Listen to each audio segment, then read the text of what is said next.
ಇದನ್ನ ಬಿಡಿಸಿ ನೋಡೋಣ. ಇವತ್ತಿನ ಈ ಆಳವಾದ ಚರ್ಚೆಯಲ್ಲಿ ಆ, ನಾವು ಒಂದು ಬಹಳ ಸೂಕ್ಷ್ಮವಾದ ವಿಷಯದ ಬಗ್ಗೆ ಮಾತಾಡ್ತಾ ಇದ್ದೀವಿ. ಹೌದು, 2025ರ ಸುಪ್ರೀಂ ಕೋರ್ಟ್ನ ಐತಿಹಾಸಿಕ ಬಟ್ಲಂಕಿ ಕೇಶವ್ ಕುಮಾರ್ ವಿರುದ್ಧ ತೆಲಂಗಾಣ ಸರ್ಕಾರ ಪ್ರಕರಣದ ದಾಖಲೆಗಳನ್ನು ನಾವು ವಿಶ್ಲೇಷಣೆ ಮಾಡ್ತಾ ಇದ್ದೀವಿ. ಕರೆಕ್ಟ್. ಅಂದ್ರೆ ಒಪ್ಪಿಗೆಯಿಂದ ಶುರುವಾದ ಸಂಬಂಧ ಮುರಿದು ಬೀಳೋದು ಮತ್ತು ಮದುವೆಯ ಸುಳ್ಳು ಭರವಸೆ ನೀಡಿ ಅತ್ಯಾಚಾರ ಮಾಡಿದ ಆರೋಪದ ನಡುವೆ ಇರೋ ಆ ಸಣ್ಣ ಕಾನೂನಾತ್ಮಕ ಗೆರೆ ಇದೆಯಲ್ಲ, ಅದನ್ನ ಅರ್ಥ ಮಾಡ್ಕೊಳ್ಳೋದು ಇಂದಿನ ಉದ್ದೇಶ. ಖಂಡಿತ. ಈ ಗೆರೆ ಅರ್ಥ ಮಾಡ್ಕೊಳ್ಳೋದು ಸ್ವಲ್ಪ ಕಷ್ಟನೇ. ಹೌದು. ಅದಕ್ಕೆ ಇದನ್ನ ಸುಲಭವಾಗಿ ಗ್ರಹಿಸೋಕೆ ಒಂದು ಉಪಮೆ ಕೊಡ್ತೀನಿ. ನೀವು ಒಂದು ಸಿನಿಮಾದ ಬಗ್ಗೆ ಮೊದಲು ಒಂದು ಸಾಧಾರಣ ವಿಮರ್ಶೆ ಬರೀತೀರಾ ಅಂದ್ಕೊಳ್ಳಿ. ಓಕೆ. ಆದ್ರೆ ಬರೋಬ್ಬರಿ 7 ತಿಂಗಳ ನಂತರ ಬಂದು ಆ ಸಿನಿಮಾ ನನ್ನ ಮನೆಯನ್ನೇ ಸುಟ್ಟು ಹಾಕಿತು ಅಂತ ಆರೋಪ ಮಾಡಿದ್ರೆ ಹೇಗಿರುತ್ತೆ? ಅರೆ, ಇದೇನದು ದಿಢೀರ್ ಬದಲಾವಣೆ? ಸುಳ್ಳು ಹೇಳ್ತಿದ್ದಾರೆ ಅಂತ ಯಾರಿಗಾದ್ರೂ ಅನಿಸುತ್ತೆ ಅಲ್ವಾ? ಎಕ್ಸಾಕ್ಟ್ಲಿ. ಈ ಪ್ರಕರಣದ ದೂರುಗಳ ಕಥೆಯೂ ಹೀಗೆಯೇ ಇದೆ. ಯಾಕೆ ಈ ರೀತಿ ಆಯಿತು ಅಂತ ನೋಡ್ದಾಗ ಇಲ್ಲಿ ಗಮನಿಸಬೇಕಾದ ಆಸಕ್ತಿದಾಯಕ ಅಂಶ ಏನಂದ್ರೆ, ದೂರು ನೀಡಿದ ಮಹಿಳೆಗೆ 30 ವರ್ಷ. ಆಕೆ ಸುಶಿಕ್ಷಿತೆ.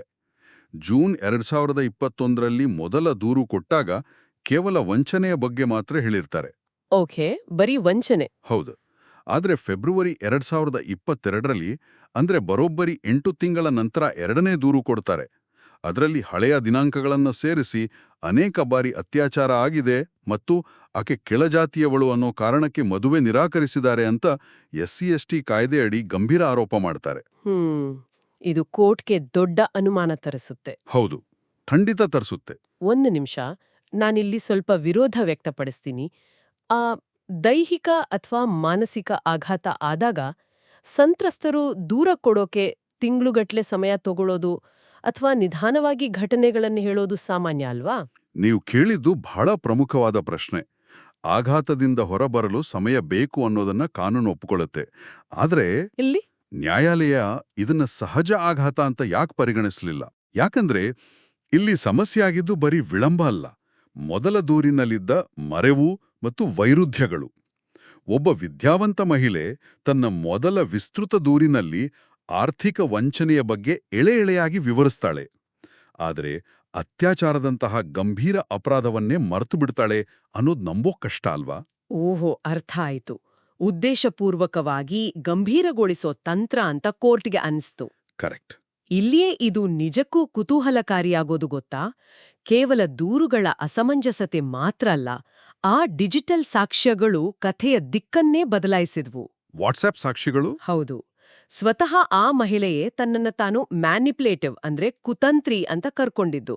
ಮತ್ತು ನನಗೆ ಗ್ರೀನ್ ಕಾರ್ಡ್ ಇರೋನೇ ಬೇಕು, ನನ್ನ ಮುಂದಿನ ಬಲಿಪಶುವಿನ ಮೇಲೆ ಹೂಡಿಕೆ ಮಾಡಬೇಕು ಅನ್ನೋ ಮೆಸೇಜ್ಗಳು ಬಯಲಾದ್ವು. ಅಷ್ಟೇ ಅಲ್ಲ, ಈ ಹಿಂದೆ ತನ್ನ ಕಾಲೇಜಿನ ಪ್ರೊಫೆಸರ್ ಮೇಲೆಯೂ ಆಕೆ ಇಂಥದೇ ಮದುವೆಯ ಸುಳ್ಳು ಭರವಸೆಯ ದೂರು ನೀಡಿದ್ನು ಅನ್ನೋದು ಕೂಡ ನ್ಯಾಯಾಲಯದ ಗಮನಕ್ಕೆ ಬಂತು. ವಾವ್, ಇದು ನಿಜಕ್ಕೂ ಆಘಾತಕಾರಿ. ಇದನ್ನ ನಾವು ವಿಶಾಲ ದೃಷ್ಟಿಕೋನದಿಂದ ನೋಡಿದ್ರೆ, ಸುಪ್ರೀಂ ಕೋರ್ಟ್ ಉಲ್ಲೇಖಿಸಿದ ಇನ್ಸೆಪ್ಷನ್ ಟೆಸ್ಟ್ ಅಥವಾ ಆರಂಭಿಕ ಹಂತದ ಪರೀಕ್ಷೆ ಬಹಳ ಮುಖ್ಯ ಆಗತ್ತೆ. ಈ ಇನ್ಸೆಪ್ಷನ್ ಟೆಸ್ಟ್ ಅಂದ್ರೇನು? ಇದು ಹೇಗೆ ಕೆಲಸ ಮಾಡುತ್ತೆ? ನಿಖರವಾಗಿ ಅದೇ ಕಾರಣಕ್ಕೆ ಕೋರ್ಟ್ ಸಂಬಂಧದ ಆರಂಭಿಕ ಹಂತವನ್ನ ಗಮನಿಸುತ್ತೆ.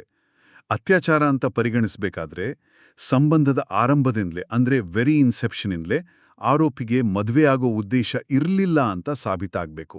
ಆದ್ರೆ ಇಲ್ಲಿ ಆತ ಮದುವೆಗೆ ಬಟ್ಟೆ ಖರೀದಿ ಮಾಡಿದ್ದ, ಪೋಷಕರ ಜೊತೆ ಮಾತಾಡಿದ್ದ ಅಲ್ವಾ? ಹೌದು, ಆತನ ಉದ್ದೇಶ ಪ್ರಾಮಾಣಿಕವಾಗಿತ್ತು.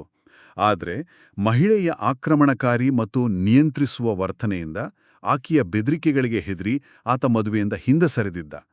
ಪ್ರಾಮಾಣಿಕವಾಗಿ ಒಪ್ಪಿ ಆಮೇಲೆ ಹೊಂದಾಣಿಕೆಯಾಗದೆ ದೂರ ಆಗೋದು ಅತ್ಯಾಚಾರ ಆಗಲ್ಲ ಅಂತ ನ್ಯಾಯಾಲಯ ಸ್ಪಷ್ಟಪಡಿಸ್ತು. ಹಾಗಾದ್ರೆ ಇದರ ಒಟ್ಟಾರೆ ಅರ್ಥವೇನು? ಇಲ್ಲಿ ನನಗೊಂದು ಪ್ರಶ್ನೆ ಕಾಡ್ತಾ ಇದೆ. ಹೇಳಿ. ಪೊಲೀಸರು FIR ದಾಖಲಿಸಿದ ಮೇಲೆ ಅದು ಕೋರ್ಟ್ ವಿಚಾರಣೆಗೆ ಹೋಗಲೇಬೇಕಲ್ವಾ? ಇಂತಹ ಸುಳ್ಳು ಪ್ರಕರಣಗಳನ್ನ ಮೊದಲೇ ತಡೆಯೋಕೆ ಕಾನೂನಿನಲ್ಲಿ ದಾರಿಯಿಲ್ವಾ? ಖಂಡಿತ ಇದೆ.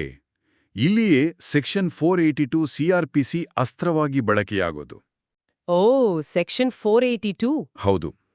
ಇದು ಹೈಕೋರ್ಟ್ಗಳಿಗೆ ಒಂದು ಇನ್ಹೆರೆಂಟ್ ಅಥವಾ ಅಂತರ್ಗತ ಅಧಿಕಾರವನ್ನ ಕೊಡುತ್ತೆ. ಯಾರಾದ್ರೂ ಕೇವಲ ದ್ವೇಷ ತೀರಿಸ್ಕೊಳಕ್ಕೆ, ಅಂದ್ರೆ ಮ್ಯಾಲಿಷಿಯಸ್ ಪ್ರಾಸಿಕ್ಯೂಷನ್ ಉದ್ದೇಶದಿಂದ ಕಾನೂನನ್ನ ಬಳಸ್ತಿದ್ದಾರೆ ಅಂತ ಗೊತ್ತಾದ್ರೆ, ವಿಚಾರಣೆಗೂ ಮುನ್ನವೇ ಇಡೀ FIR ಅನ್ನ ರದ್ದುಗೊಳಿಸುವ ಪವರ್ ಇದು. ಅಂದ್ರೆ ಕ್ವಾಶ್ ಮಾಡೋದು ಅಲ್ವಾ? ಕರೆಕ್ಟ್. ಸುಪ್ರೀಂ ಕೋರ್ಟ್ ಈ ಪ್ರಕರಣದಲ್ಲಿ 2 ಎಫ್ಐಆರ್ಗಳನ್ನು ರದ್ದುಗೊಳಿಸಿ 2ನೇ ದೂರು ಕೇವಲ ಸುಳ್ಳುನ ಕಂತೆ ಅಂತ ತೀರ್ಪು ನೀಡಿತು. ಇದು ನಿಜಕ್ಕೂ ಪ್ರಮುಖವಾದ ಒಳನೋಟ. ವಕೀಲರಿಗೆ ಸೆಕ್ಷನ್ 482ರ ಶಕ್ತಿಯ ಅರಿವು ಎಷ್ಟು ಮುಖ್ಯ ಅಂತ ತಿಳಿಯುತ್ತೆ. ಮತ್ತು ಸಾರ್ವಜನಿಕರಿಗೆ ಡಿಜಿಟಲ್ ಸಾಕ್ಷ್ಯಗಳ ಪ್ರಾಮುಖ್ಯತೆ ಅರ್ಥ ಆಗುತ್ತೆ. ಖಂಡಿತ. ಹೊಂದಾಣಿಕೆ ಇಲ್ಲದೆ ಮುರಿದು ಬೀಳೋದು ಬೇರೆ, ವಂಚಿಸೋ ಉದ್ದೇಶದಿಂದಲೇ ಸಂಬಂಧ ಬೆಳೆಸೋದು ಬೇರೆ. ನಿಜ. ಡಿಜಿಟಲ್ ಹೆಜ್ಜೆಗುರುತುಗಳು ಇಂತಹ ಸುಳ್ಳು ಪ್ರಕರಣಗಳಲ್ಲಿ ಆತನಿಗೆ ರಕ್ಷಾ ಕವಚವಾಗಿ ಕೆಲಸ ಮಾಡಿದವು. ಆದ್ರೆ ಇದನ್ನೇ ಯೋಚಿಸುವಾಗ ಒಂದು ಆತಂಕಕಾರಿ ಯೋಚನೆ ಬರ್ತಾ ಇದೆ. ಏನದು?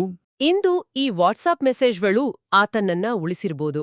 ಆದ್ರೆ ಆರ್ಟಿಫಿಷಿಯಲ್ ಇಂಟೆಲಿಜೆನ್ಸ್ ಅಥವಾ ಎಐ ತಂತ್ರಜ್ಞಾನ ಬಳಸಿ ಯಾರು ಬೇಕಾದ್ರೂ ಸುಲಭವಾಗಿ ನಕಲಿ ಚಾಟ್ಗಳನ್ನ, ವಾಯ್ಸ್ ನೋಟ್ಗಳನ್ನ ಸೃಷ್ಟಿಸಬಲ್ಲ ಕಾಲದಲ್ಲಿ ನಾವಿದ್ದೀವಿಯಲ್ವಾ? ಹೌದು, ಇದು ಬಹಳ ಅಪಾಯಕಾರಿ ಬೆಳವಣಿಗೆ.